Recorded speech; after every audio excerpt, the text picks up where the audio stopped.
Shalom sahabat Rema. Wah, suara apa itu ya? Ya, itu suara cangkir pecah. Jika cangkir pecah, maka mungkin kita menganggapnya tidak berguna lagi, bukan?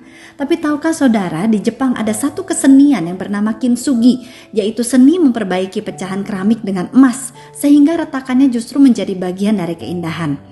Hari ini kita akan belajar tentang keputusan yang mengubah segalanya dari kisah Naomi yang terdapat dalam kitab Rut pasal 1-4.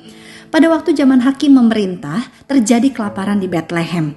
Di tengah kesulitan, Elimelek yang namanya berarti Allahku Raja, seharusnya percaya kepada Tuhan karena ia tahu bahwa ia memiliki Allah yang memerintah dalam hidupnya dan keluarganya.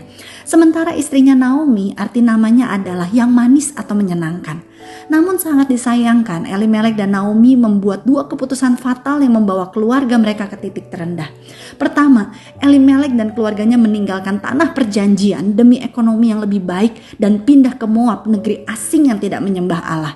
Rut 1 ayat 21 berkata, dengan tangan yang penuh aku pergi, tetapi dengan tangan yang kosong Tuhan memulangkan aku.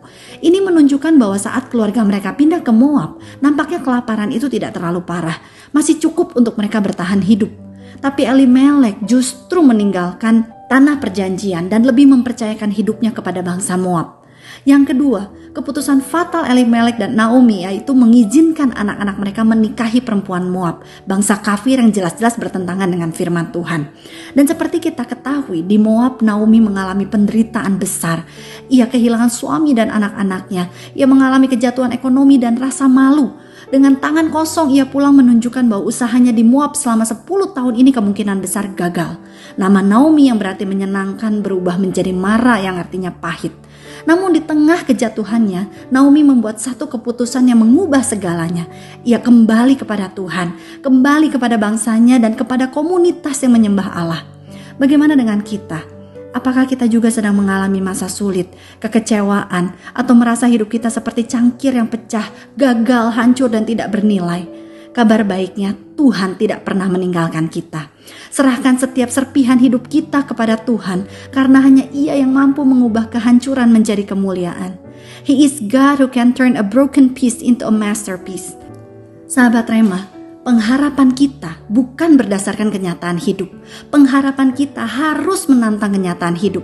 Naomi belum melihat kebaikan saat ia kembali ke Bethlehem. Namun demikian, Naomi dan Rut memiliki harapan bahwa Allah akan memperhatikan dan memelihara mereka. Kisah Naomi berakhir dengan happy ending. Rut 4 ayat 14 berkata, sebab itu perempuan-perempuan berkata kepada Naomi, terpujilah Tuhan yang telah rela menolong engkau pada hari ini dengan seorang penebus. Allah mampu bekerja menggunakan setiap luka, penderitaan, dan kegagalan Naomi untuk membentuk sesuatu yang lebih indah dan mulia, bahkan mendatangkan pujian bagi nama Tuhan. Dari satu keputusan berani Naomi untuk taat kepada firman Tuhan dan kembali kepada Allahnya, keluarga Naomi dipakai Tuhan untuk menjadi jalan bagi lahirnya Juru Selamat, yaitu Yesus. Keputusan kecil yang dituntun oleh firman Tuhan bisa menghasilkan perubahan besar dalam hidup. Mari kita berdoa. Bapa yang baik, terima kasih untuk firman-Mu. Tuntun kami dalam kami mengambil setiap keputusan sekecil apapun dalam setiap hari kami, supaya kami terus berjalan sesuai dengan kehendak-Mu. Serta istirahat kami Tuhan, di dalam nama Tuhan Yesus kami berdoa. Amin. Tuhan Yesus memberkati.